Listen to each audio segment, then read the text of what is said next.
I'll tell you when. Okay, I think it's on. Ready? Go. Hi there, everybody. Morning. Oh, it's Let's. early. It's Look not at us. early. Let's It just is. see if anybody shows up in the chat Hi, Daniel. in the Daniel. chat. There's Daniel Ferrara. There's James Caprion, the Milwaukee guy who has turned out to be one of the greatest people of all. We still have to get him his ball, Andy. Remember? Oh, you got to give me his Got to address. get. Yeah, well, that's a good idea. Why don't you You go haven't given visit it to him me. and hand it to him? Okay. That'd be So great. Where let's does he just live? in Minnesota, in Wisconsin. Hold on a second. Let's just wait just a second, okay? Yes, I'm just, of course, because you had to do something right before the show, I couldn't do what I always do, and What do you always that's do? just I'm not telling you because I can't think. Okay, like You can't stand hell me. with it. Okay, well let's get off.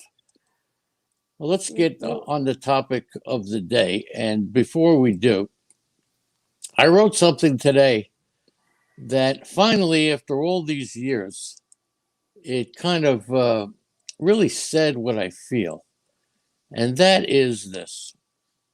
Back in 2001, on September 12th, the day after 9/11, Irwin's Willie and I both were faced with the task of broadcasting on MLB radio. And we did.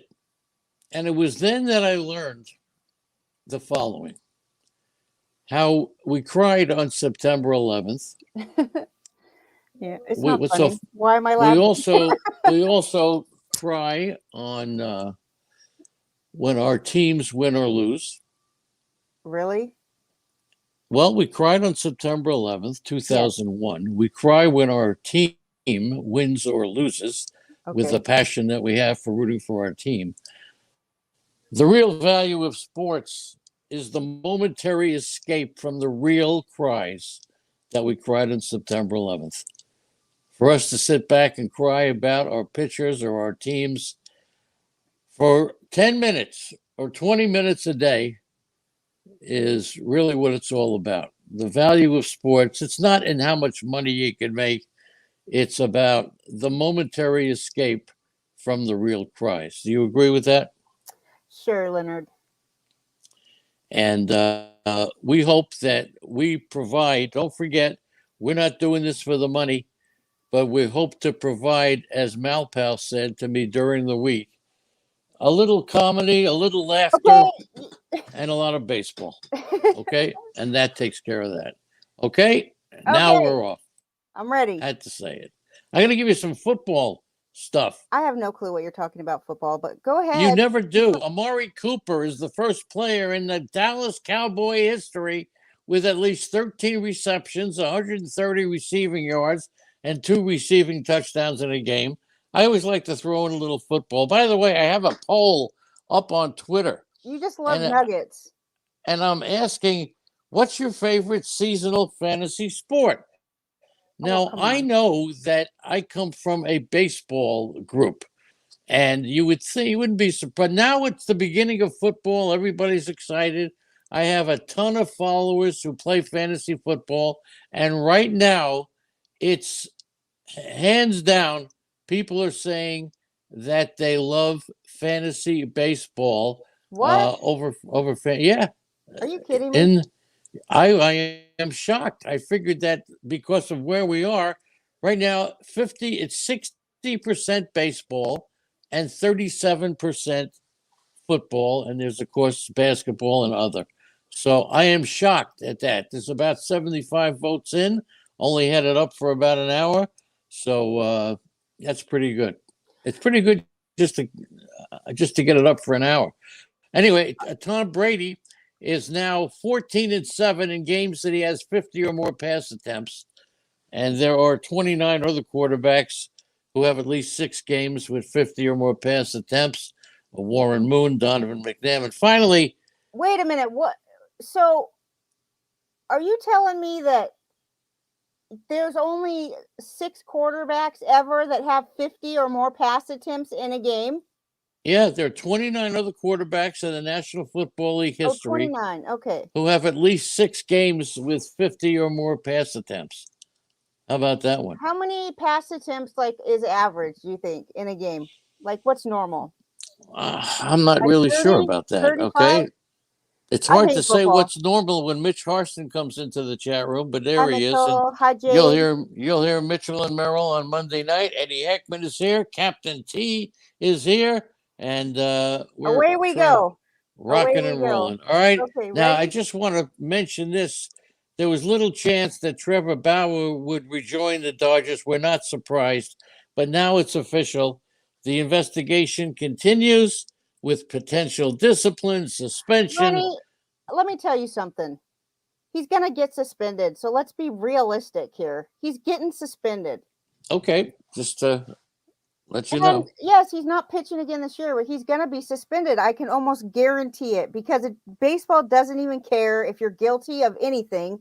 Not saying whether or not Bauer's guilty of anything, but as so far, the evidence does not really say that he is that guilty. Anyway, they've suspended a lot of players in the past that have not really been guilty. And they don't care. So he's done, dude, for probably 60 games. Okay, But the so Dodgers are still going to have to pay him. How about that? yeah, 40 the million. Dodgers will still have to pay him, but they will probably have an opportunity to get out of his contract How? long term. Well, he didn't That's what sign a they're going long to try. term. Didn't he sign 2 Oh, years? I'm not sure what he signed. No, you're right. He didn't sign long term. So that really Absolutely didn't work right. out in his favor, did it? 346 players in Major League Baseball have hit home runs from the right side of the plate and left side. And if you noticed, Eduardo Escobar has hit 4 of them. So In the he's same game, in the same. He's right? a very interesting player. And of course, Oh, Danny Santana, if you're scoring another Red Sox to go on the COVID injured list. So Boston having a real tough time. We talked about why didn't they shut the Red Sox down with the COVID like they were doing at the beginning of the year? well, I guess if they shut every team down that has COVID problems, we wouldn't have any baseball because that seems to be the case. Chris Penny has joined us in the chat room. Good morning to Chris Penny, a newcomer to the chat room. Nice to see Mm-hmm. Chris Penny in there. Okay. Okay. Now, 9 no hitters. Now, where do people go to get? Does everybody have sound? Just Yes, want to make Lenny, we sure the have sound sound. is good. Sound is Okay. good. I wish The we did. 9 no hitters are the most in Major League Baseball history, and this doesn't even count the 7 inning no hitters this year. 9 no hitters, and there Okay. were 9 no hitters over the previous 3 seasons combined. And the Brewers last night got a combined no hitter. So Andy, they took Corbin Burns out. It's totally different. He had 115 pitches.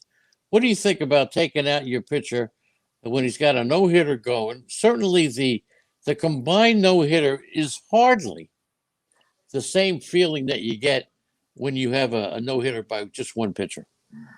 Well, I mean, what's the question? Like, Well, he was taken out with a no hitter. He had I thrown 115 pitches. that's the Now, problem. Now, all right. Now, look, the Brewers are gonna clinch the playoff spots, but still, Was who it said no baseball? was What are you it talking about? Josh Hader that came in and pitched the rest of the no hitter, or Yep. who?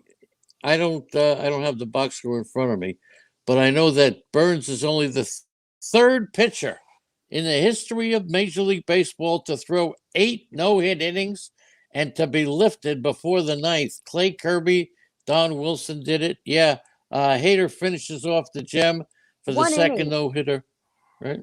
I mean, here's Don't the thing. interrupt me so much. Well, stop. You have to What? pause sometimes and let me say something. Then Okay, when the are you Indians going to? became the first team to be no-hit 3 times in a year, and Josh Hader finished off the game for Corbin Burns. So my theory is that he pitched 100. He threw 115 pitches, and that was enough for him. And Hader came in and got the job done. So whoop-de-doo. He walked a batter. He did strike out 14. Corbin Burns is on fire. We always knew he was a strikeout guy, but geez Louise, his ERA is 2.25. You're not going to get on that computer, so just please pay attention. I'm not going to get on what computer? What are you doing? I'm answering Alice in the chat room. Hi, Her Alice. question. I want to make sure that so you go on and ask Alice if Alice has sound. Guest Alice, Okay, okay? I'll do that. All right. Now the Indians, of course. How about Zach Plesac? Poor Zach Plesac.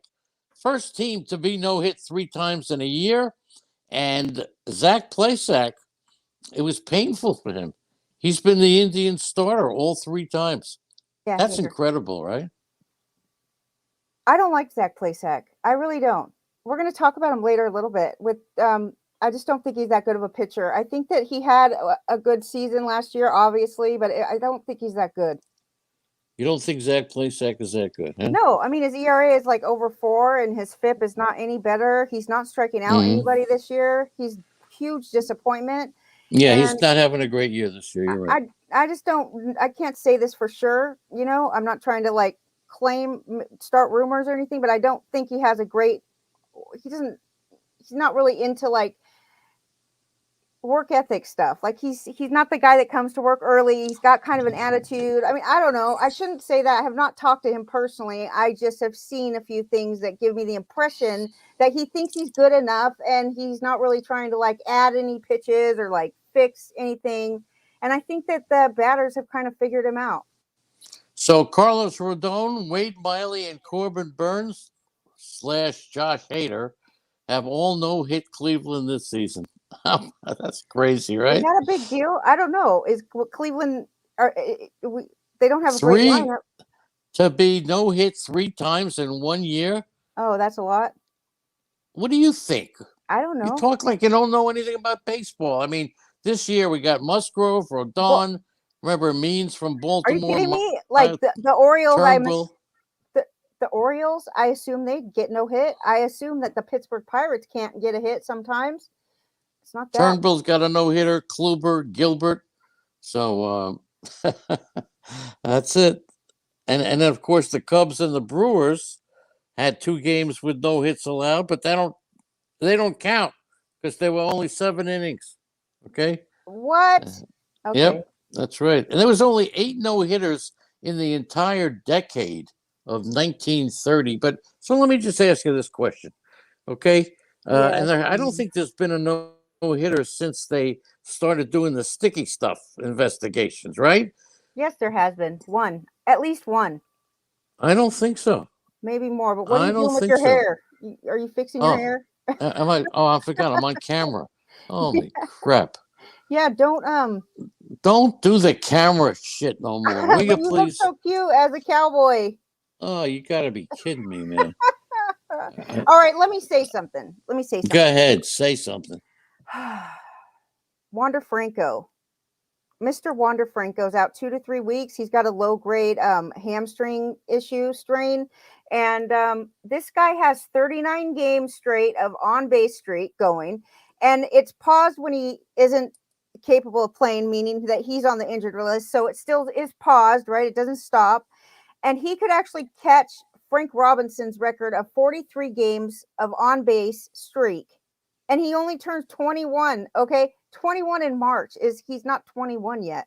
So it's unbelievable. I think that, I wish him the best. He's doing great. I absolutely, maybe I could say I was wrong, but I'm not ready to say that yet.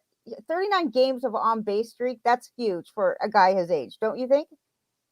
Yeah, I just wish you would just follow the notes and do it the right way. I don't know. Go ahead. I don't think you have a clue what you're doing. Okay. Okay. It's a whole bunch of stuff we were going to talk about before Wander Franco. Well, okay, go ahead.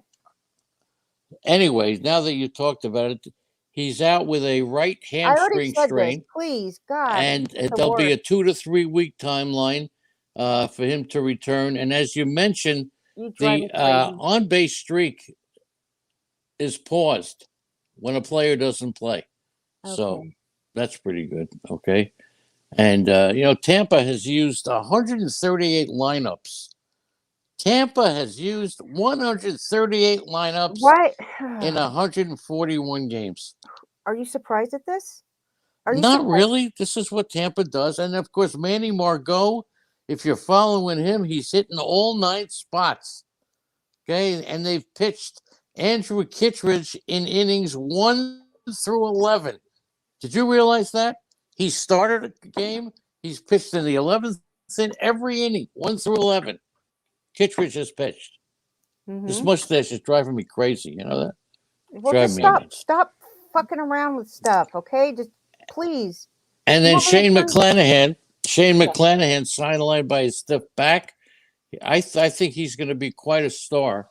He's expected to miss only 1 start as a result of his stiff back.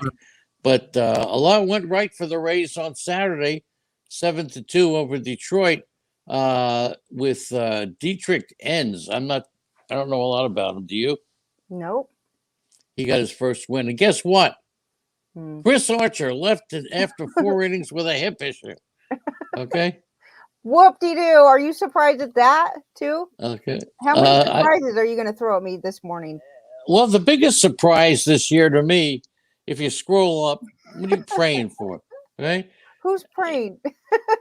Is the Giants. Now, of course, we're working off the same Nugget notes. So scroll up and you'll see it.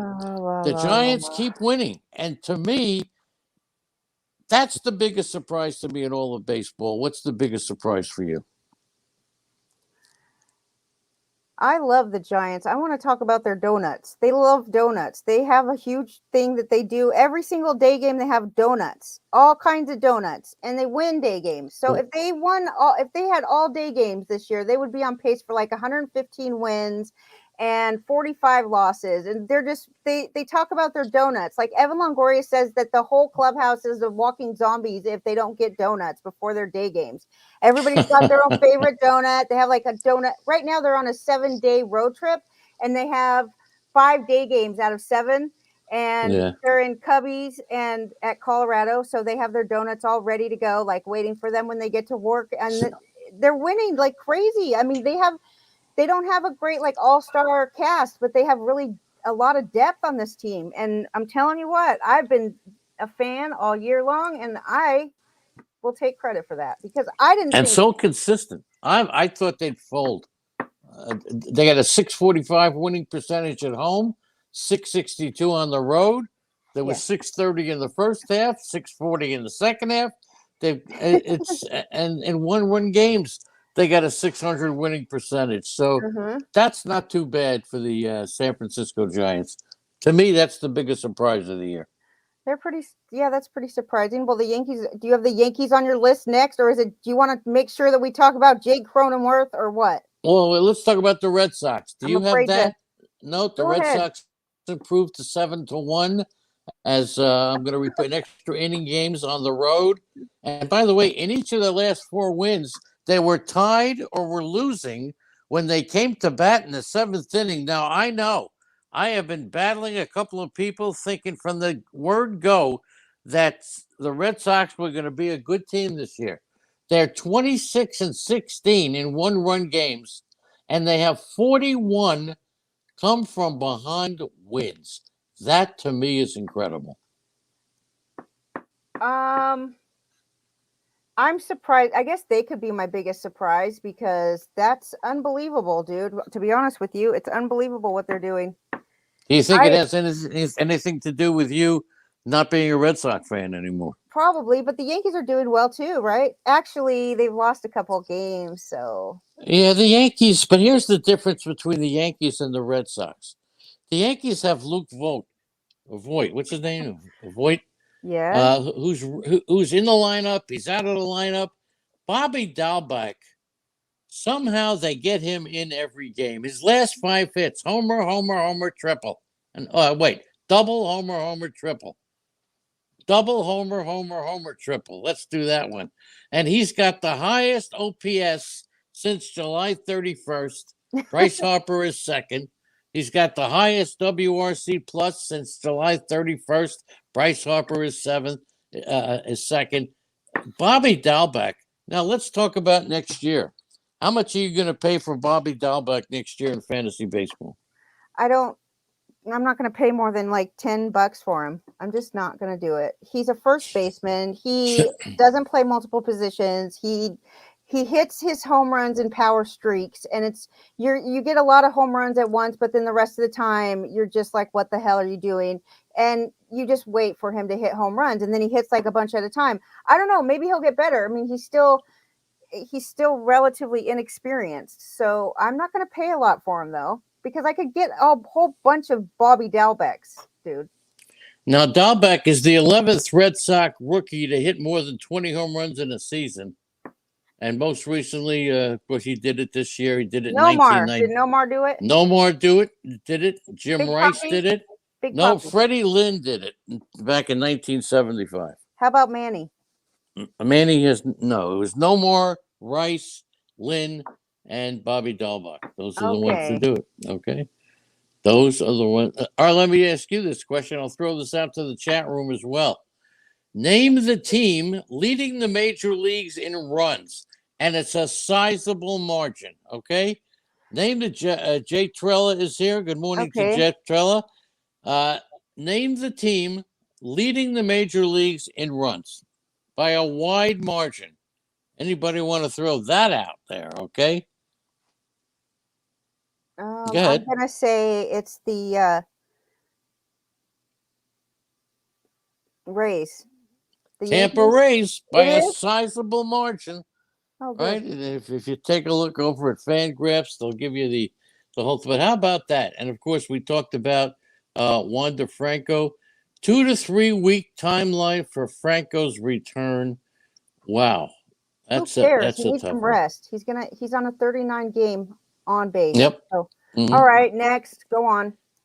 In honor of Ed Heckman, let's talk about the Orioles, who outscored Toronto by a combined score of 11-7 in the first 6 innings of their doubleheader. And in the 7th and final inning of the 2 games, they were outscored 15-1 as Toronto. I mean, I've never seen a situation like Toronto had in the second game of the doubleheader, where they had 8. Sorry. That's what I'm talking about, okay? Where they had 8 runs, 10 hits in the 7th inning of the second game. All right? They didn't have a hit through the 6th, and then they scored 11 runs. That's pretty incredible. And the Orioles, by the way, 46-46 when they score 3 or more runs, and 0-50. They are 0-50 when they score 2 runs or less. Okay. Not a surprise, right? I mean, what team has a better record than that? Like, they're 0-50 when they score less than 2 runs. But if you don't score runs, you can't win games. No, you're not going to. That nugget is so good. Right. You're not going to have, but anytime you're 0-50 in anything, that's a nugget. All right. And here they were no hit through 6 innings. And then Vladimir and then Guerrero and Bichette, right? Go crazy. Toronto's the best team in the American League East, but they didn't have Springer in time. So, but you know what? What are they? They're tied with the Yankees for the wild card spot. Are they 1 game back, or what's up with that? They're right there. Like, all of a sudden, here come the Blue Jays. They're in the running. And you mentioned Jake Cronenworth before. He's got a small fracture on his left ring finger, right? Okay. So that's good. It's going to cause your boy Tatis to play some shortstop. That's what he plays. So I don't know what the problem is. They want to keep him in the outfield. They think shortstop, he's got more of a chance of re-injuring his shoulder. Oh, gosh. Eric Hosmer was out 10 days last year when he had a similar injury. The manager says it may not be as severe as what Hosmer had, but there you go. It's going to be tough. It's not going to be tough. It's Fernando Tatis. He does all kinds of stuff. And then, go ahead. No, please, by all means. And then the Padres. A lot of people thought the Padres were going to be in the playoffs. They have a road trip, a 10-day road trip that started last night. The Dodgers, the Giants, and the Cardinals. That's going to be a tough one, right? As the Giants and the Cardinals have both asserted themselves as contenders. So what do you think? You think the Padres will withstand it? Withstand it? I don't think they're going to do anything this year, and they're not going to make it very far. I hate that, but I gave up on them already a long time ago. Okay. What about the Yankees? They're tied for the final wild card spot. But here's the thing, schedule means a lot. We just mentioned the Padres schedule. The Yankees have the Twins, the Orioles, and the Indians, and the Rangers. There are no excuses if the Yankees do not make the playoffs. What do you mean there's no excuses? They're not the best team, so I don't know why Their schedule, Twins, Orioles, Indians, Rangers, they don't have an excuse that they played a tough schedule down the road. The Yankees have 3 hitters. Well, let's see. Let me see. It's the Yankees. The Yankees have, hold on a second. I got to find this tidbit. The Yankees, shoot, I can't find it, of course.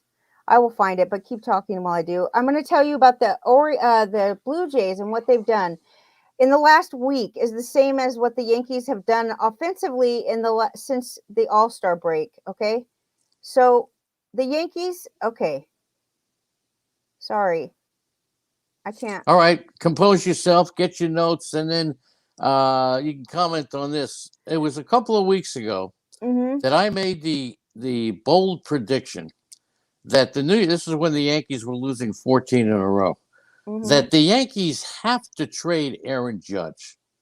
And it's not because Judge is not a good player. They have to shake up this team. And Judge, by the way, talk about players to hit their first 150 home runs. Who do you think is the player in all of Major League Baseball who's been the quickest to hit 150 home runs? The Blue Jays. So you see, I asked you what player, and you said Blue Jays. Okay. Ever? Like ever? Yeah, ever.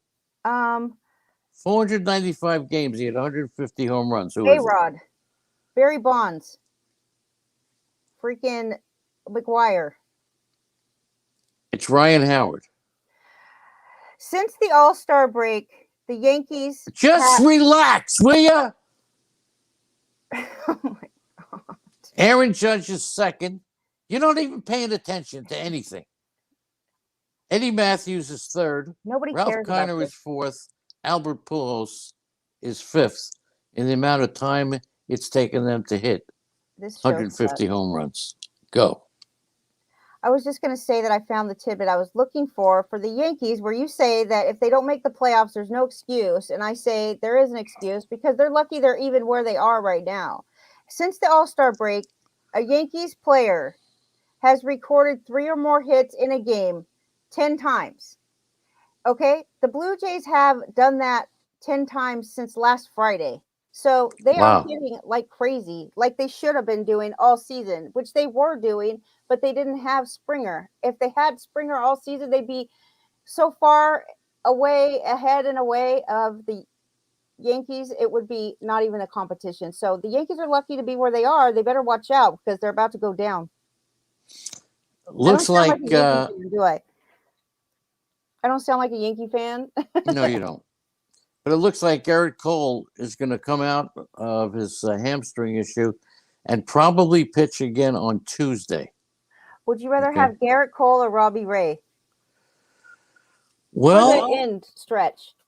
That's a good question. It's certainly probably with Garrett Cole's hamstring, I would take Robbie Ray. Who do you think's going to win the Cy Young in the American League?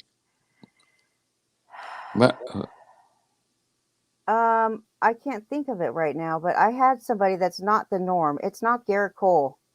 It might, maybe Robbie Ray. He might deserve it. First of all, let me just tell the chat room I'm not angry. I know. I'm not angry. He acts like this, and the older that he gets, the more he does that kind of spouting out, yelling. Ever since I grew my mustache and I'm wearing my cowboy hat, you're just crazy. Don't worry, he's not really mad. He's just a grumpy old guy. Okay, what about the Phillies? I predicted the Phillies would be in the. I actually predicted they would win the National League East. Well, that was wrong. They're 4.5 games back with 21 games to play. the Phillies aren't going anywhere. They have no depth in their starting rotation. Zach Mhm. Eflin's out right now. They're using freaking bullpen guys to make up. They're just trying to piece together any pitching combination that they can to get through games. And they lost to on Friday night. They lost to Colorado. Just an embarrassing loss. I mean, Bryce Harper is great, but wait a minute. Who got to their 1,000th? Oh, Wheeler did yesterday. Got to his 1,000th strikeout, and two other Phillies also got to their 1,000th strikeout this year too. Mhm. Nola and who? Nola and who else? I don't know. Would you believe I have Corbin Burns, Zach Wheeler in both labor and tout wars, and I'm not going to win? I could come in second. Corbin Burns and Zach Wheeler in an NL only. And my offense, I thought was pretty. I don't know. You got to be careful when you're playing fantasy baseball. It's about the categories. Now, going into Saturday, Look, the the only reason Brewers have never been 33 games over 500 in the history of the franchise. And they only reached 31 games over in 1982. So this is a whole new ball game for the Brewers. they're 33 games over now. 33 games over Yes, 500. 33 games over 500. Wait a minute, is that right? Yes, 33 games over 500. No, you have to. First time. Okay. And they've only reached 31 games over 500 back in 1982. That was Okay, it. move on to the next nugget, please. And then it's the first time that Oakland has scored 10 or more runs in a game on Friday without hitting a home run. Last time they did that was in 2017. That's an oddity in today's baseball, right? Oakland has food trucks. Oakland has food truck. We have George. We Hi, have George. King Hap. Hi, Right? King Hap. So let Oakland have food truck. We got George and King Hap. And don't forget George tonight at 6:30.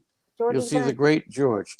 Now, what's a podcast without talking about Shohei Ohtani? I'm so bored. I'm bored. You're bored? Yes, I'm bored. I'm So bored. do the laundry. Well, I do the rest of the show. Oh, I fixed the washing machine by myself. Right? You did. Tell him what I did.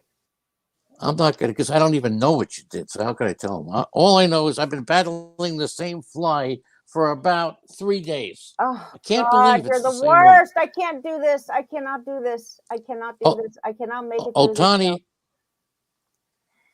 So what do you want to do? You want to quit? Yes, I do, but I don't quit. I never quit. So don't even try me. Okay. I don't quit. Quitting is for Now, losers. Ohtani became the first American League pitcher to be intentionally walked. How about that? He was intentionally walked when he was pitching. Jim Cott was walked intentionally back in 1970. And he was the first left-handed hitter to hit a home run off of Framber Valdez this season. Valdez, good pitcher. Right? You're going to try to get him next year? Not really. Probably not. I'd rather have Luis Garcia. He's by the way, Ohtani, first player to hit a home run in the first inning and then be a losing pitcher in the same game. This is incredible. He's putting up some unbelievable numbers. Once again, your Nuggets are not that crazy because Ohtani's like the only guy that actually pitches and hits in the same game. So but I don't think anybody. Anytime you get a first of anything for Major League Baseball, it's something to talk about. Right? His freaking exit velocity yesterday was what? It was like 400.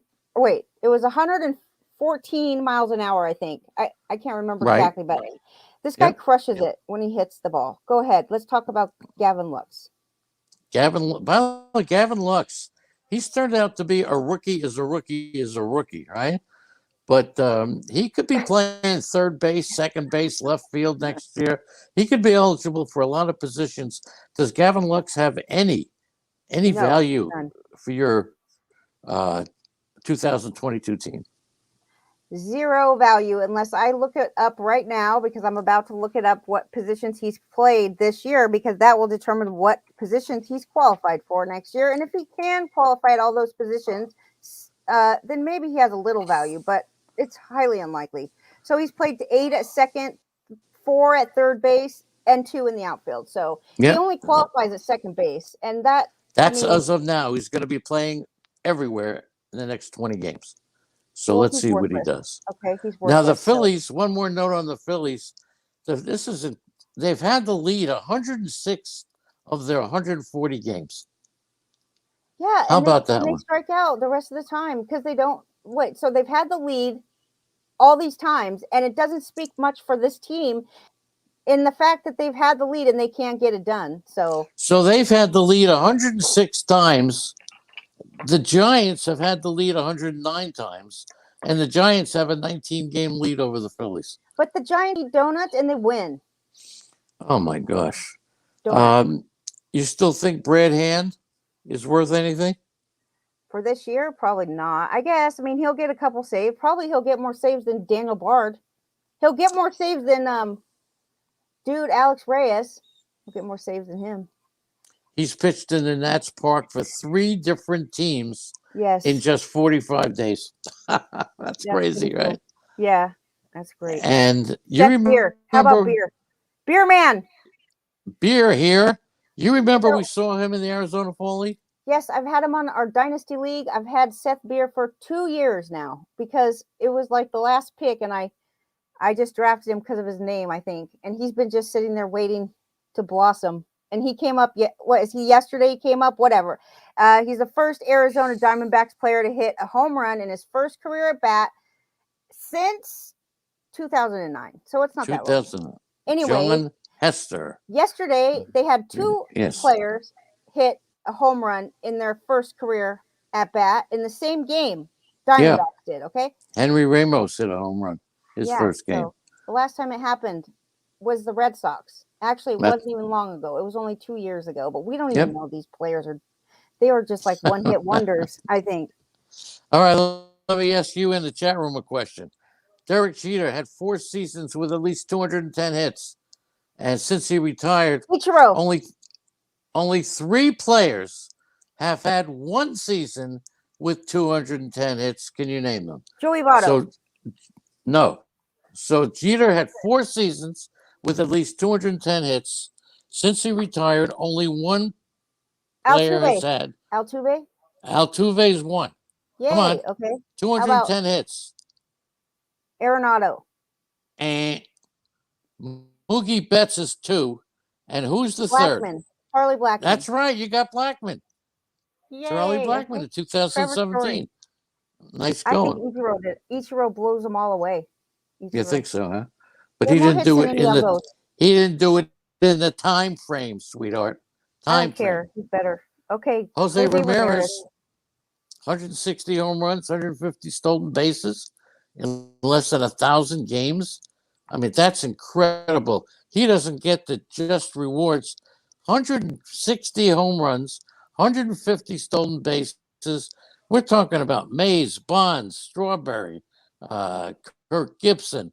Phenomenal company to be in with Trout. So just great company. Jose Ramirez does not get the recognition. I agree. He does not get the recognition. He actually has right now 33 homers and 23 stolen bases this season. So there's not a lot of players that could say that they do anything close to that. All right. He's good. So go on. Move on. And then Willie Mays. Tippy Martinez. Tippiness pitches. Would you name your kid Tippy if he was going to be a pitcher? Tippy? I might name him Tippy. I certainly wouldn't name him after Bailey. Homer, if I'm a Homer, right? If I wanted my kid to be a pitcher, I wouldn't name him Homer. That's for sure. I wouldn't name him Tippy either. Tippy's not a good name. You're Tippy. You have a couple of drinks, call you Tippy. That's tipsy, and I will be tipsy just to deal with you. I swear, just to make it through the show, I have to drink a whole bottle of Lorenz. Robbie Ray, shortest outing of the season. 2 of them have come against the Orioles. That's not crazy. And he still strikes out like 10 in 4 innings. That's right. So before Friday, Robbie Ray had a 6.7 WAR, most WAR by any pitcher since Roy Halladay. So I can't believe this. What? He's having an excellent season. You called it out at the beginning of the season. Yes, I did. You didn't even know. You did not realize, though, how good he was going to be. And I would have to say that Robbie Ray is not only like probably the best pitcher in the American League at this point, but he is the most valuable player in fantasy because you only paid like $2 for this guy if you had to pay at all. He was not even being drafted in a lot of leagues. And seriously, I got Robbie Ray as a reserve pick in Tout Wars, I think. So Really? the fact is, he's got 10 or more strikeouts in each of his last 4 starts. It's the longest streak of games with 10 or more strikeouts by any pitcher in Blue Jays history since Roy Halladay, like you said, Roy Halladay. But anyway, Robbie Ray, you could go on and on with his stats for this year. I'm sure there's tons of nuggets for Robbie Ray because he's actually doing very well. Mm-hmm. Don't forget Mitchell and Merrill tonight, Monday night at what time? 7:00. That will be tomorrow, Leonard. Tomorrow I said Monday night. night. Pay attention. I said Monday. I can't stand you. 10 is the number since the All-Star break that a Yankee player has recorded 3 or more hits in a game. Okay? I already 10. said this. But the Blue Jays have done it 10 times in the last week. Okay. So there's I'm that. not allowed to repeat it, How right? about Miggy? Let's talk about He Miggy. is hit I now love what Miggy. in 9 straight plate appearances.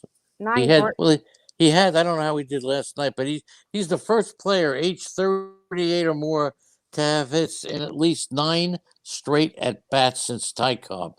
Unbelievable. and he's 38 years old, and he's about to hit another milestone in his career. I think it's like 3,000 or something. I don't know what it is. Mhm. Maybe I can't remember, but he's about to hit a milestone, another one. I love that these two are hitting all these milestones in there. I think this is the last season of both of the contracts, Pujols and Miggy, right? They're both in the last year of their contracts, I think. Right. We've got Crystal Ball coming up in Crystal just a Ball's few a minutes, bitch. so I don't like her. She's a bit. hang in bitchy. there. You know, I saw something I never knew. Cesar Geronimo, remember him with Cincinnati? No, He was I don't. Bob Gibson's 3,000 strikeout victim. He was also Nolan Ryan's 3,000 strikeout victim. All right, Well, but and you know the Must have struck out a Yankees. lot. I bet The- if I looked him up right now, he probably struck out like 40% of the time. So, right? The Yankees have used 6 outfielders who played 15 or more games. Dude, Mickey's contract is not going to end until. We're over that. We're over that. I just wanted to correct myself so that I don't tell people the wrong news that I'm saying he's in the last year of his contract and he's not. Excuse me. Players for the Yankees who played the outfield 15 or more games. Oh my God. Judge, Andujar, Gardner, Frazier, Hicks, and Gallo. Why do I That even- is crazy, right? Yeah, whoopee. So what are you going to do with Big Al is here? Good morning, Big Al. What are you going to do with Juan Soto next year? Where do you want to draft him? First round for sure. You're going to take him number 1? No, I'm not. He has a stretch of 162 games, 165 hits, 149 walks. That's He's not crazy. as good as Tatis. Tatis crushes him. So does Acuna. Oh, really? Both of them are better than Soto. Okay. And you Especially know that because they're both in a better lineup than Soto, and that matters too. If you're thinking about your first round pick, so you would take Soto over Guerrero next year, right? no, I wouldn't. No way. I would take Vladdy over Soto. I would take Acuna over Soto, and I would take Tatis over Soto. No question. You know, Vladimir Guerrero is having one of the best offensive seasons in baseball. I love him. He's the 6th player to hit, at least 40 homers, 100 RBIs, and 100 runs scored at age 22 or younger. That's pretty cool. I like that kiddo. Okay. All right. Name the player who's got the most RBIs in Major League Baseball since 2019. What player has the most RBIs in baseball since 2019? Jose Abreu. He's 30 ahead of Rafael Devers. That's pretty good. Is that true? Abreu is is it? true. Oh, I thought it was Freeman maybe, but he has the most No. runs, I bet. Freeman is 3rd. Votto? Devers is 2nd. Abreu is 1st. Oh, my Devers is goodness. 2nd. Okay. Freeman is 3rd. How about that? Whoopee. And in honor of Eddie Heckman, Cedric Mullen, 8 leadoff homers, 2nd most in the season by a Baltimore Oriole. Brady Anderson, back in 1996, hit 12. right? And here's another one. Mullins, Go ahead. I don't have anything to say. You never do. I know. Tampa owns the best American League record. They got saves from 13 different players. I just can't. I think that's incredible. 13 different players getting saves. I don't think it's incredible at all. We tell everybody that we know not to worry about any kind of player on Tampa if you're in fantasy, because you can never tell when they're going to get playing time, and you can never tell who's going to get the next save or who's going to play in the offensive, where they're going to play, where they're going to bat, if they're going to bat. That's how Tampa rolls. I don't know how they get these players on board with these types of non-committed.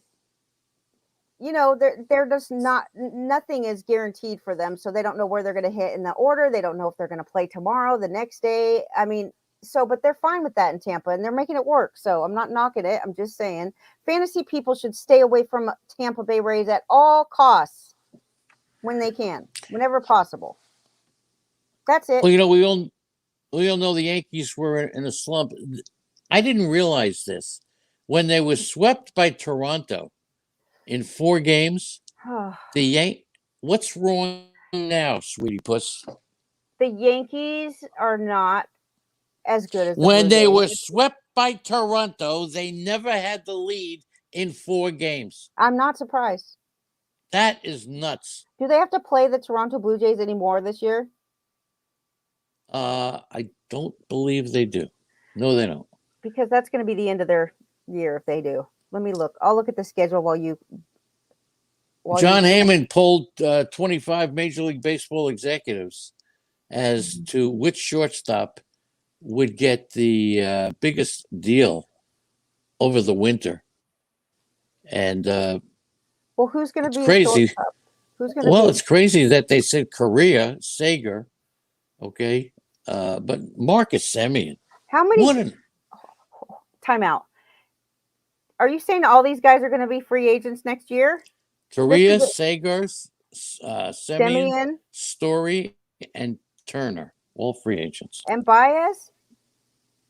Isn't Baez? And Baez too. And Lindor? Is Lindor? No, Lindor was signed. Yeah. Okay, so yeah. I don't know. I'll tell you who wasn't signed. Vince Velasquez was DFA'd. Right? Dude. Did you know that Zach Greinke tested positive for COVID?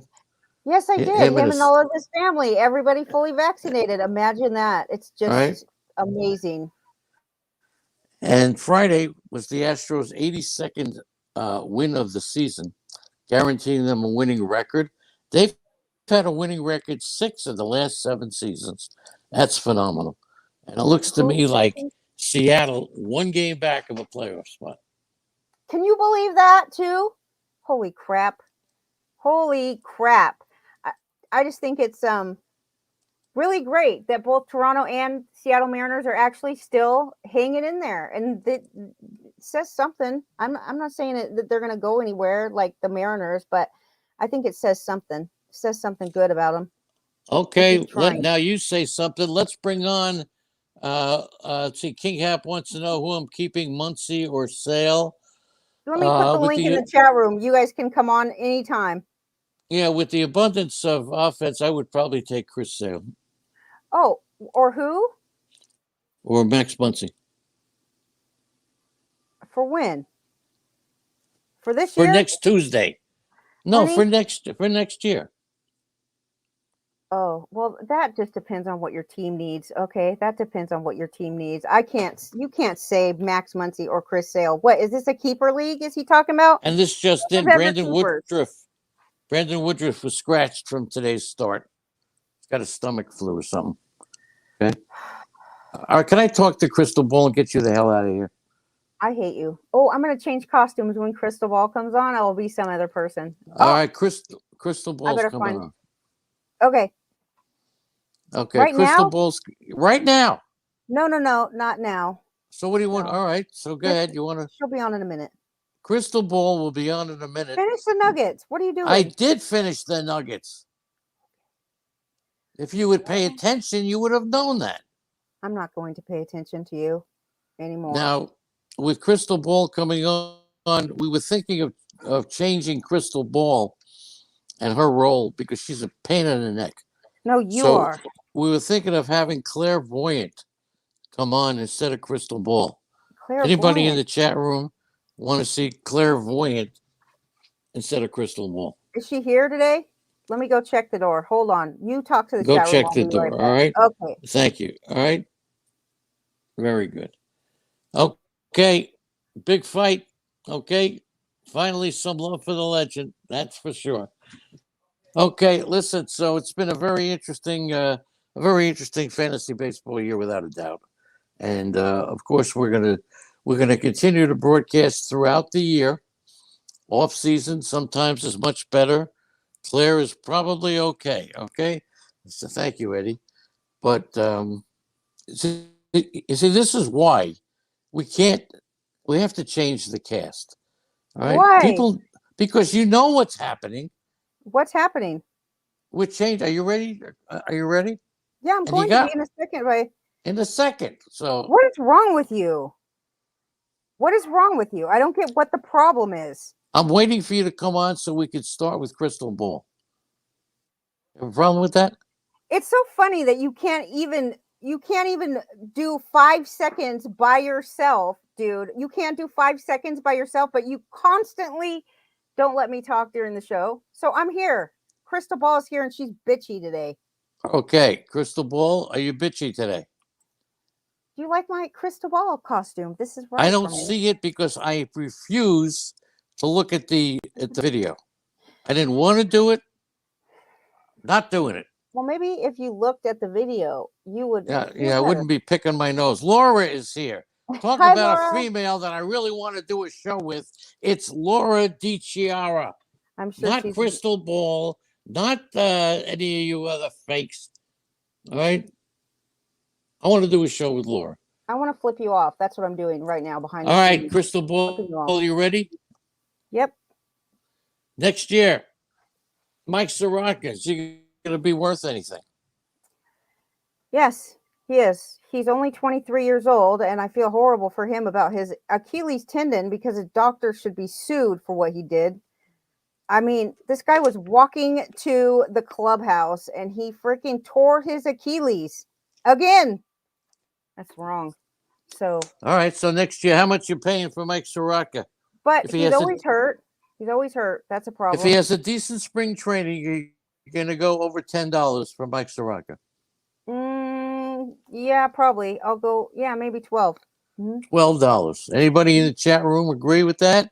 Mike Soroka for $12 next year. He's not a great. I mean, here's the thing about him. He's not a huge strikeout guy.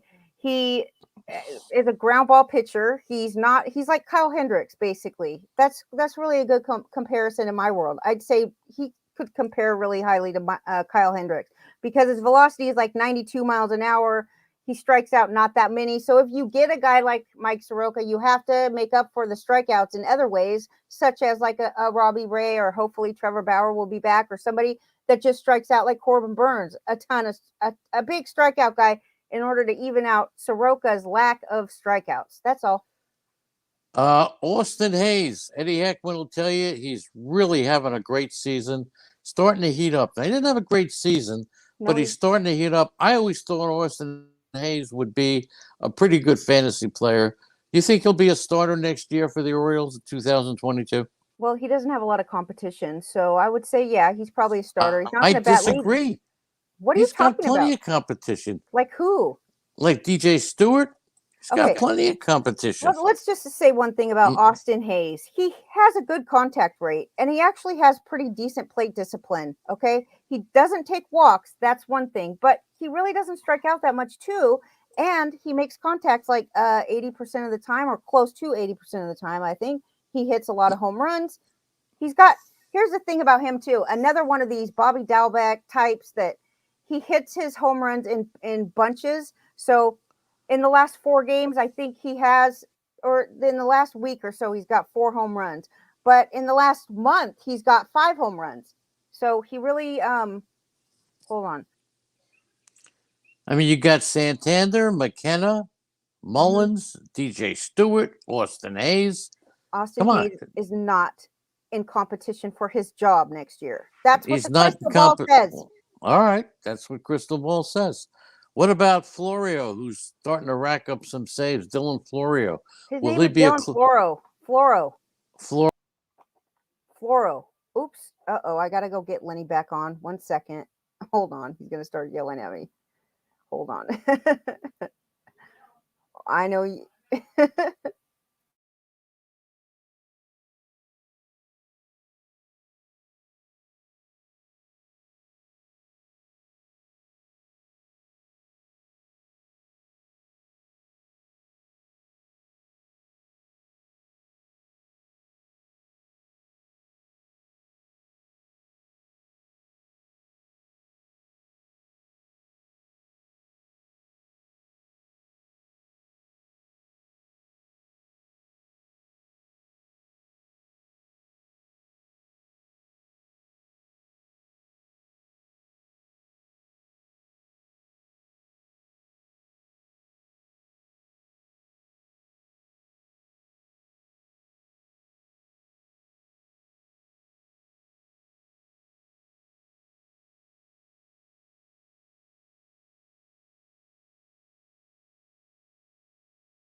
I wish I knew what she did. I hear you, and everybody in the whole world I hears don't you. care. You screwed up my whole. I don't care. How did I screw up anything? I didn't screw you up. Okay, Robles or Anta, who's going to be the closer in Boston next year? Who's the closer now? I don't know. I need to. I don't know. You don't know. Just a minute, Lenny. I have to get my stuff pulled back up. I apologize. I have to run downstairs and I have to come back and get my shit together. So give me a second. You're just Okay. being fucking rude today. Okay. There's 4 closers in Boston right now. And one of them is Matt Barnes. He's coming back from COVID next week. He's due back next weekend. Okay. And Okay. but they have Hansel Robles. He stinks pretty much. Ottavino stinks. Whitlock, he kind of stinks. I don't really know a lot about Whitlock, but I could say that He doesn't stink. Look at his numbers. he just got a loss the other day. He's got 7 wins on the year, right? Or 9? 7 wins, I think. You look at his ERA and WHIP. He is a tremendous, tremendous pitcher to have in fantasy baseball. Is he a closer though? I don't think he's a closer. But he's better than having a number 5 starter who's going to hurt you. Like who? Oh, please. Like any of the number 5 starters that hurt you. There's 30 I don't know what you're talking about. I'd rather have Whitlock in there, maybe getting less innings, but he's got 7 wins. If he's pitching in the right place for him. He's got great numbers. He's got good. What's his ERA and WHIP? You have that up? He's got great numbers as a setup guy. He doesn't have great numbers as a closer, Lenny. So if they're putting him in as a closer, I'm not calling him a closer. I'm saying he's better than a bad pitcher that people take. Right? Okay. Who would you rather have next year, Javier Baez or Francisco Lindor? Lindor. And I could tell you why if you have time for me to tell you why. Go ahead. I think it's pretty obvious, but Javi Baez strikes out 34% of the time. He's got a lot of home runs this year, though. He's at 30 homers, 17 stolen bases, but his He is a guy on his luck is about to run out. He is a ticking time bomb. And Lindor, he has so much better plate discipline than Baez. And Lindor, as bad as he's doing, his numbers, his underlying stats at the plate have not really changed very much. He's still striking out only 17% of the time, walking 11% of the time, 80% contact rate. And his batting average on balls in play is pretty darn low, and that should go back to normal next year. But Javi Baez, on the other hand, he's getting lucky, but he's been getting lucky his whole career. So I don't know for sure when it's going to happen to him. But he's a type of guy that could really, he could end up hitting like 200. No joke, 200. Yes, he If all can. of his plate discipline numbers put together actually evened out to what they should be, he would be hitting 200, and Lindor would be hitting 300. Do you So think Gleyber Torres is going to fill his expectations as being a star player, or maybe that's only expected in New York? I don't know. maybe you should lower your expectation for him. Okay. I think he's not horrible. You know, it's interesting with him. His underlying numbers have not changed either. So yes, like in 2018 and 19, Gleyber Torres was hitting all kinds of home runs. The numbers were really showing that 80% contact rate, and you know he does strike out pretty few and far between. He does take walks sometimes. So I don't know why in the world the numbers are not there for him this year, but they were there in 2018 and 19. Because to me, from what I saw, and I didn't study like really in depth, but basic numbers say that he should be hitting the same. He should be doing the same thing that he did a couple years ago, but he's not. And he's probably not going to. Again, I don't know. He's only 24. Can you imagine?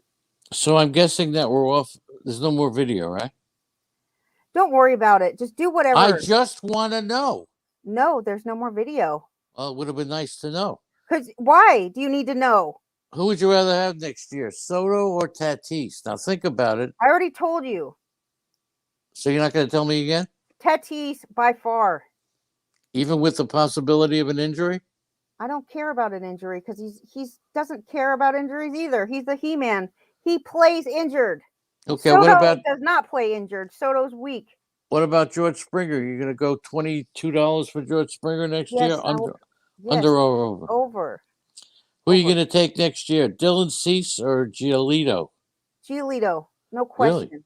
No question, huh? You know George's boy, let Frank me ask you, Schwindel? would you What? take Cease over Giolito? Let me find out. You know something? I will. Oh, well, good for you. I'm glad you don't play in the American League. I think Dylan Cease is coming up, and I think Giolito's going down. How is Giolito going down? He hasn't hit his peak yet. He's not even close. He I has don't not think hit he's his as prime. good. I don't think he's as good.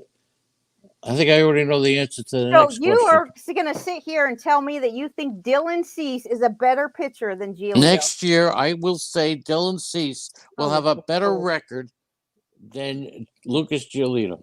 A better record? Yeah, I think he'll be a better fantasy pitcher all right, than Giolito.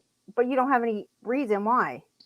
Why is that? I think he's on the upside. It's just a feel for the game. What did you think of him last year on the incoming of the season? When you saw him, a different story. I take a look at his strikeouts, and I think he's pitched some spectacular. He needs consistency. He needs another year. He's a developing pitcher. I think Giolito has hit his peak already.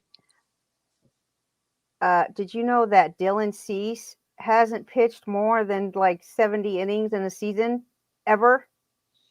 All right. Somebody just asked me a question. If I know any members of Three Dog Night.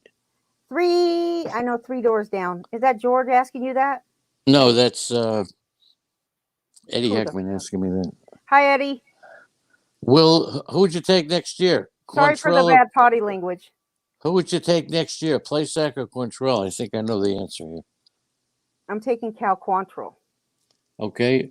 Will the Cubs have announced that they're going to be pretty heavy into the free agent market this year? Trevor Story, if he goes to the Cubbies, he's going. Let me ask the question be first. A loser. No, he's not going to the Cubbies unless they pay him an ungodly amount because they're not going to win. He's 29. How many more years does this guy have? He is finally going to get off a crappy team that can't win for another 5 years. And he's going to go to another team that can't win for another 5 years. Is that the case? Are people seriously believing that he's going to go to the Cubbies? I am, For what reason, though? because the Cubs are going to make a play.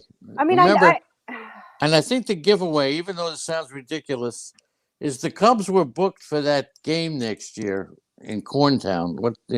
Field of Dreams. in Corntown? I think the Cubs are going to be big players in the offseason. And they've kind of leaked a little bit of their interest about Trevor Story.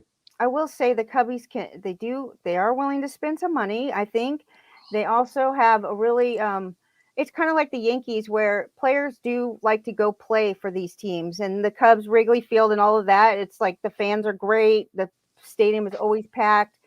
But Trevor Story, he's running out of time. I highly doubt he's going to want to go to a team that can't win, and they can't win unless they do something crazy. What about a player like Castellanos? He has an opt-out. He could opt out. With the season he's having this year, I think he will, unless Cincinnati comes up with a tremendous extension. Which do you think it's going to happen? Well, okay. Do you know Castellanos' current contract? So do you know what he would be opting out of? I don't care what he's opting out of. He's had such a great year. Could be an MVP candidate. It doesn't matter what he's making right now in his current contract about whether or not he's going to opt out. That doesn't matter to you. He'll be making more as a free agent to whatever he's making now. Well, right now he's guaranteed to be paid through 2024. Okay. That's first of all. And second of all, he actually gets paid more money in 2024 than he does in the next couple How years. much? $20 million. He'll make more than that. That's going to be. Who's going to pay him more than $20 million? Anybody. Who? If they make him an offer. He's horrible defensively. So come on. Are you kidding me? The qualifying offer is going to be around $20 million for any free agent. It isn't. Oh, yeah? $18 million at the most. Yeah, 18, 19, 20. $18 million. You think Andrew Benintendi is going to be a sleeper next year? I do. Hold on a minute. No, I don't. Why do you keep thinking he's going to be a sleeper, Benintendi? I like him. He hasn't done anything to make you think this. I think he's showing signs of a little bit. He's having a bad year, but I think next year he will be one of my sleepers for sure. Castellanos can't play defense. Okay. Does that count? Does that matter? Yes, it does, but he's not as bad as advertised. Now, who would you rather have next year? Willie Adames or Christian Yelich? Shit. I'll take Adames because this is why. Really? Yes. And it's not because I think that has more talent baseball wise. I just think that he's going to be much better priced at the draft for my team. I'm not taking Yelich. I'm not taking him. I will just. You think Byron Buxton will go 2020 next year? I love Buxton. I don't know why. I have a real problem with him. Mm-hmm. I shouldn't think he's going to go 2020 because why would I? Do you remember in 2017, Buxton stole like 30 bases and hit like 20 homers. Okay. He had over 500 plate appearances. That's the only time since 2015, since he's been in the majors, that he's even come close to 500 plate appearances. Hold on a second. Ed Heckman just asked the question. If we're having crystal ball today. I am crystal ball. Don't you see me? I'm crystal ball. Yeah. Don't you see me? Now, who's going to have more saves next year for the Cardinals, Reyes or Gallegos? Next year? Yeah. No doubt it's Gallegos. I already read that Alex Reyes is being stretched out. He's not even going to get more saves this year. He's done closing games this year. Who predicted that first? Oh, I'm sure it was you. But let me finish my sentence, okay? Before you interrupt me to gloat about yourself. Okay? Go ahead. Alex Reyes. Go ahead. I'm sorry, I forgot what I was saying. You are such a dick. It's all right. I'm going to not talk to you for the rest of the day today. Okay? I want you to stay away from me. I do not want to hear your voice anymore. It won't be any different from Reyes today, any different than any other day. You're not allowed to come inside today. That's the difference. Luis Garcia, are you going over under $10 next year? I'm not done yet with well, speak. I'm not done. Starting now, right this minute, Alex Reyes is going to be pitching multiple innings. He's going to be the setup guy. Gallegos is the closer at this point, I think. Alex Reyes is going to be a starter next year. That's their goal. They want him in the rotation. That's great for Alex Reyes. He's been working his whole life to do this, and I thought for sure he would be the closer next year because he did a great job as the closer. But apparently they want him stretched out, and they're starting right now. So between now and next season, they're going to get him stretched out to be in the rotation. That's a good tidbit to know, especially for right now. If you have Alex Reyes as your closer and you need to keep getting saves, you better find another option. So for Luis Garcia, I'm absolutely taking him. I'm taking him over Framber Valdez. I'm taking him over Lance McCullers. I'm taking him over pretty much. I'm taking him for sure. He's going to be a great under the radar. I don't know why he's still under the radar, but this guy, let me tell you, the last 7 games, he pitches 6 or 7 innings every time. He is not even getting tired. I don't know how old he is, 23 or 24 years old right now. He has hardly any experience, but he's been able to maintain his composure at the major league level all season. Nobody's been paying attention to him. I hope that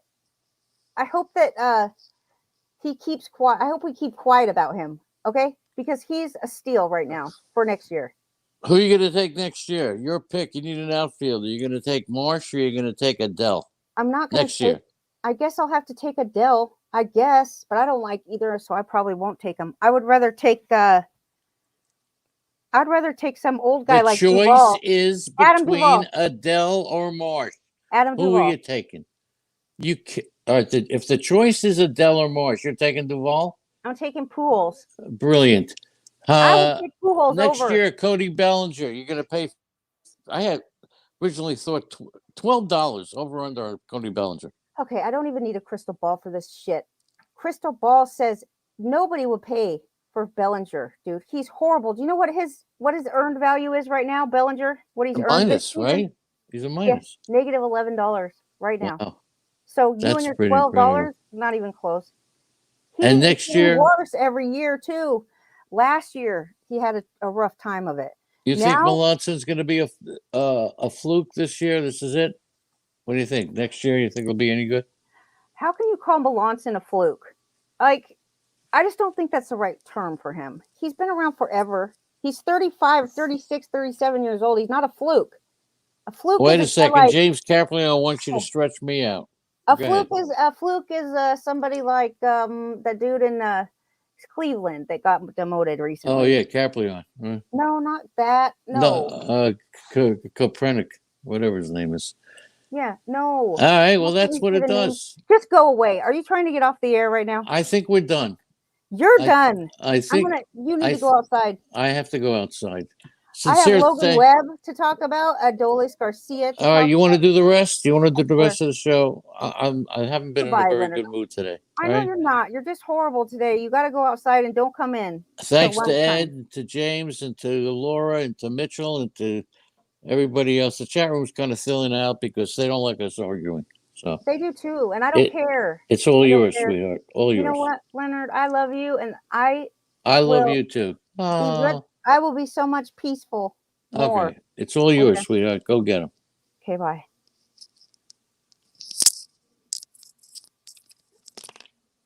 Leonard is going outside to sit. That's where he has to go. He's only allowed to be outside on sunny days. Is today sunny day? I don't know. But Leonard, he loves to sit outside anyways. I'm not really mean to him. Here he is. I'm putting you on the stream. No, he'll yell. Stay in the chat room, Leonard. I can still see him. All right. Okay, so one of the questions for moving forward, I think we're all just getting a little tired of baseball. I definitely am getting tired of baseball. I'm not maintaining my teams like I should be every day. I'm not really paying that much of attention, but I do think still, if you're close in the standings and you are like just a couple points from moving up, or, you know, you can't quit right now, especially because all these other losers are quitting to play football. So just keep playing for now. And for next year, I do think it's worth mentioning about Logan Webb and the San Francisco Giants pitching in general. they're like, I mean, there's a couple teams that you just kind of know what they're going to do as far as like how many innings are these pitchers going to pitch in, in Cleveland, that this starting rotation, each one of them is going to go 6 or 7 innings each outing that they have. And so that is like a reason to maybe be drawn towards Cleveland pitchers starting rotation rather than like in Tampa Bay with their who knows who's pitching next week, who knows who's pitching today. Is it going to be an opener? Who's going to get a save? There's all kinds of lineups going on. Stay away from the Tampa Bay Rays. San Francisco, they're pitching for, I mean, I'm telling you what, they're pitching in the last couple seasons has been, they must have a pitching coach. I'm always talking about the pitching coach there because I really feel like he's magic because he took guys like Gaussman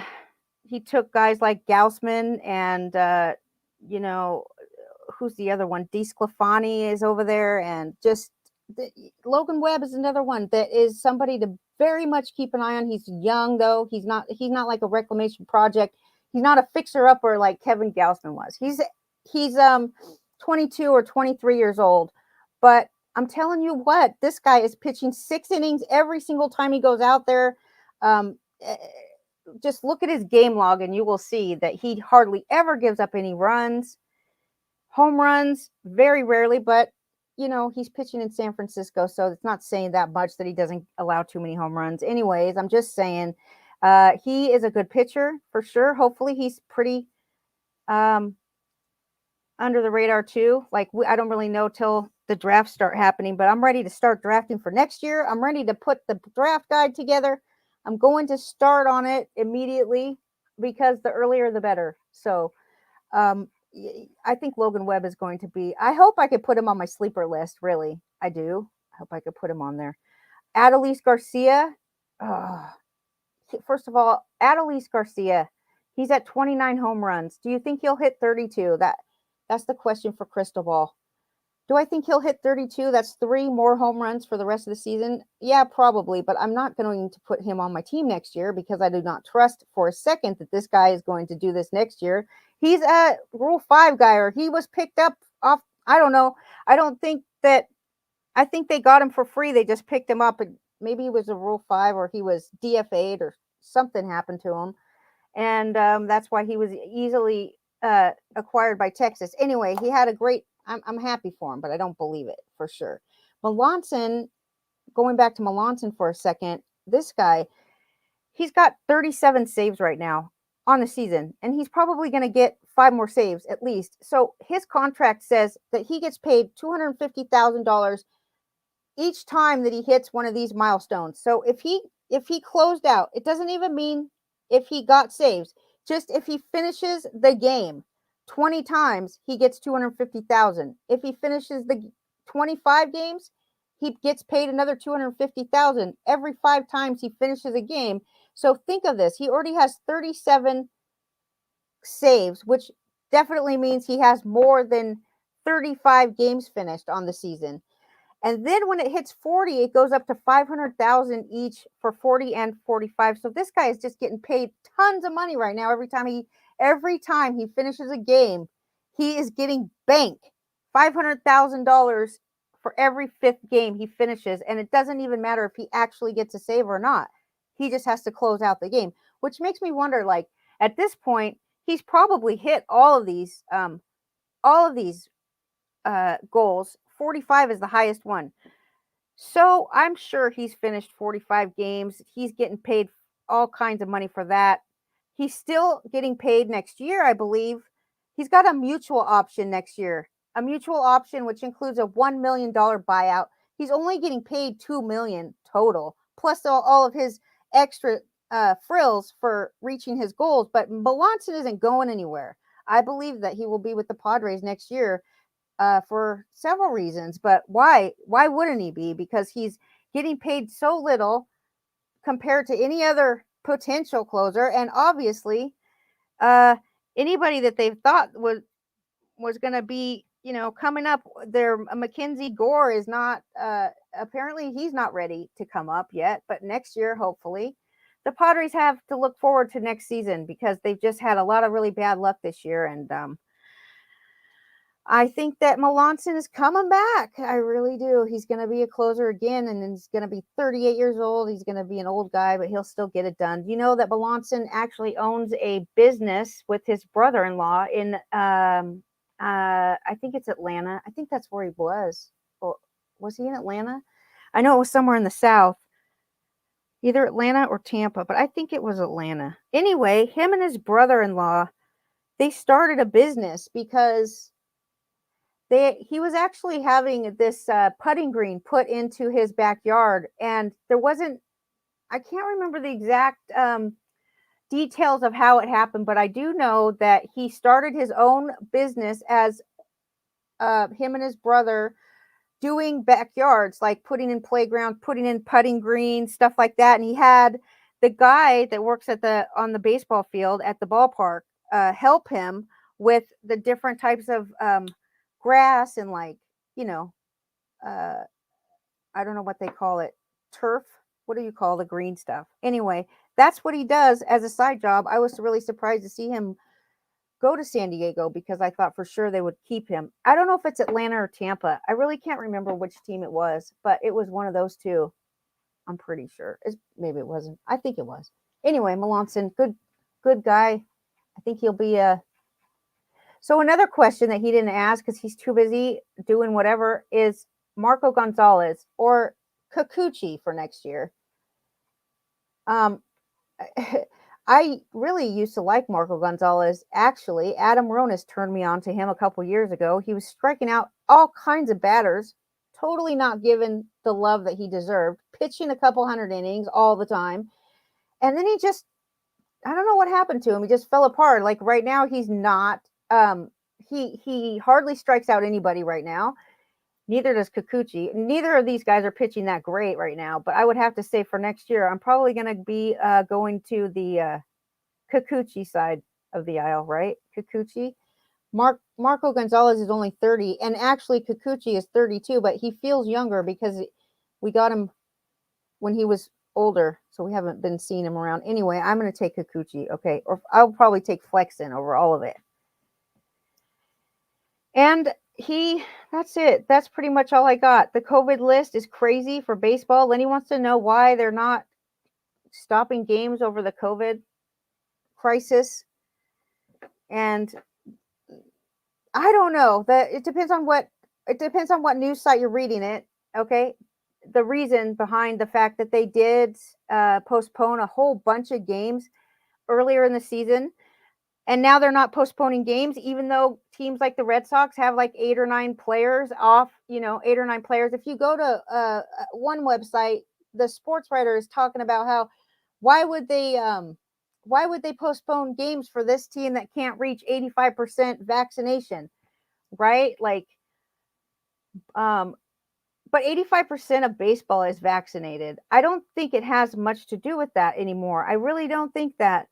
They don't even really, if you're vaccinated, they don't consider you a close contact. So if somebody on your team gets COVID and you're vaccinated, you don't have to quarantine or have any time out waiting because unless you're showing symptoms, then they make you quarantine and then they test you. But if you're vaccinated, they're not really testing much.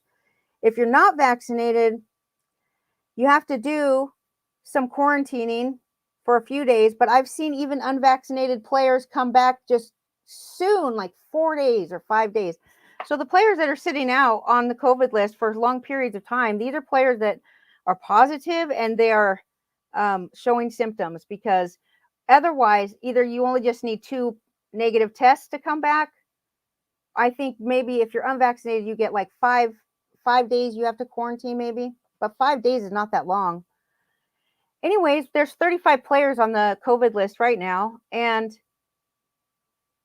you can't find out all of them. You can't find out the vaccination status of all of the players, but you can find out a good majority of them, because people like to say when they've been vaccinated, they're proud of that because they don't want to be screamed at and called all kinds of horrible names. So they're proud to be vaccinated. So when somebody is vaccinated, you do find out pretty easily. If somebody's unvaccinated, it's hit or miss whether or not you can find out.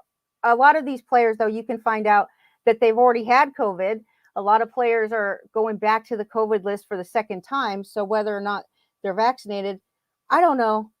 I don't know. I just wonder, when the vaccine is fine, it's whatever, but why are they pushing this thing on people when it doesn't stop the spread of COVID? And it doesn't stop the spread of COVID.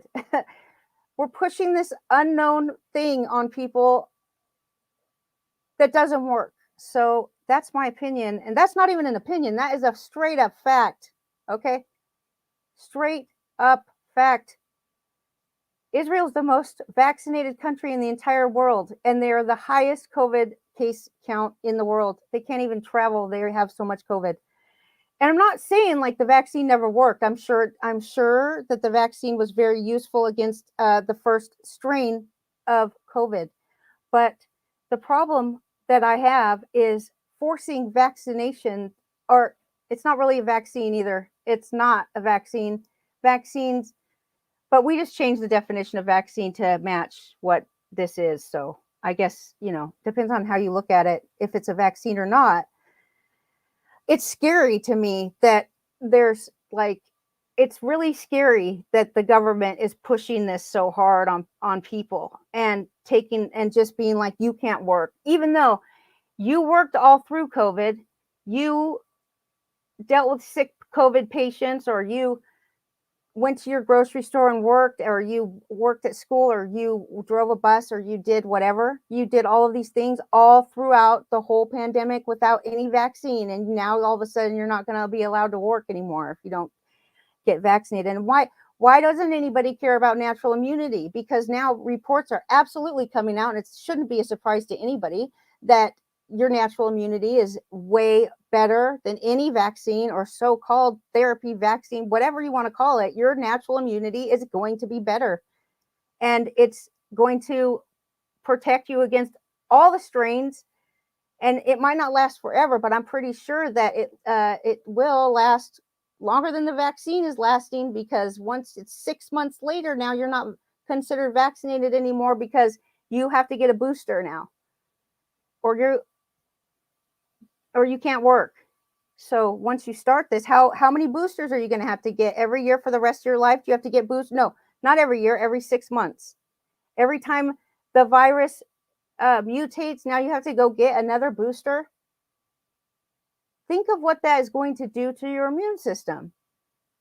Nobody can tell me that it's going to be good for it. It's going to make it better. It's going to make it stronger. I just don't get it. And I think that it's time to see, they like to hide. They hide the breakthrough cases from the public. CDC does not even keep track of the number of people that are actually getting COVID that are vaccinated. They only keep track now of people that are either dead or hospitalized with COVID. That's the ones that they keep track of. So we have to rely on other countries to tell us the real truth about how many people are actually getting COVID that are vaccinated. That is freaky to me. That is like, why are you hiding that stuff from the people? Why are you so against therapies like ivermectin that won the Nobel Peace Prize in 2015, and it has not killed a person? But the media and the I mean, if you don't question this, something's wrong. Why are they so adamant about hiding something that absolutely works? Now Pfizer has a new drug, a therapeutic, that's coming out on the market. Same exact class of drug as ivermectin, does the same exact thing in your body, but ivermectin doesn't make any money for anybody. So why would they want to let you take that? Think of how many people have died because they've totally decided not to look at ivermectin. Every country in the world is doing studies on ivermectin but the United States. No clinical trials are being done on ivermectin. What? We have to rely on other countries, but there's tons of now studies on ivermectin, and this idea that it's horse drugs and that people are overdosing on ivermectin is a lie. It's a total sham. And something like this that could maybe even so let's say it only just works for a little bit. Let's say it only works on 5% of the people that you give it to. Let's just say that. isn't it still worth saving those 5% of the people?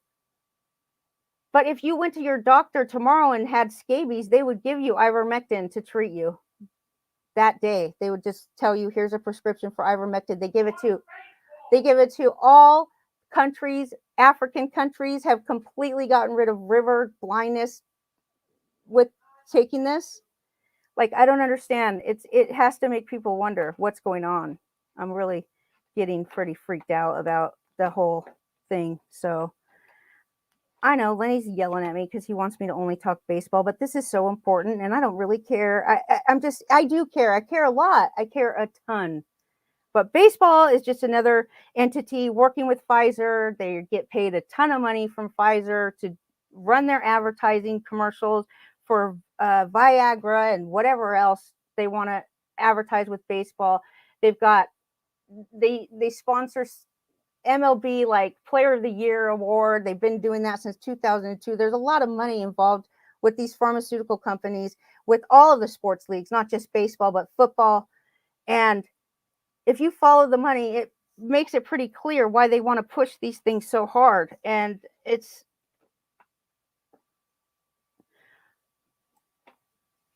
I don't know. Well, the death rate for COVID is 1%. So the hospitalization rate for COVID is like 5% of the people that get COVID are going to end up in the hospital. 5%. That's without a vaccine. With the vaccine, maybe it's 2%.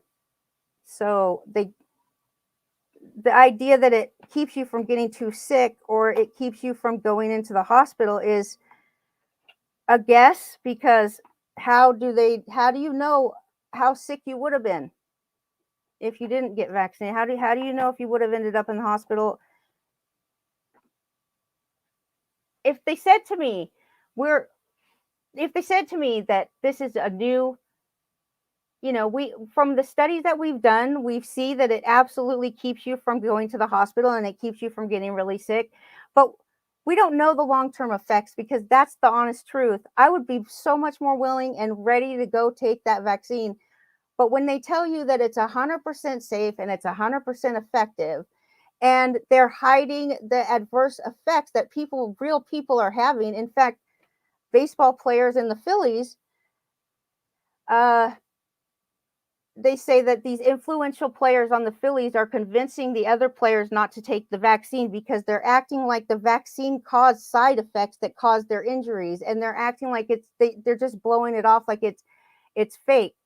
Like one of the Phillies got Didi Gregorius. He got pseudo gout, which is it's a similar to gout type symptoms where your hand swells up, and all of a sudden he got this out of nowhere after he took the vaccine. But the writers and the people, they're just like, oh, they're so stupid thinking that could have possibly be from the vaccine. Why do that? Why is that happening?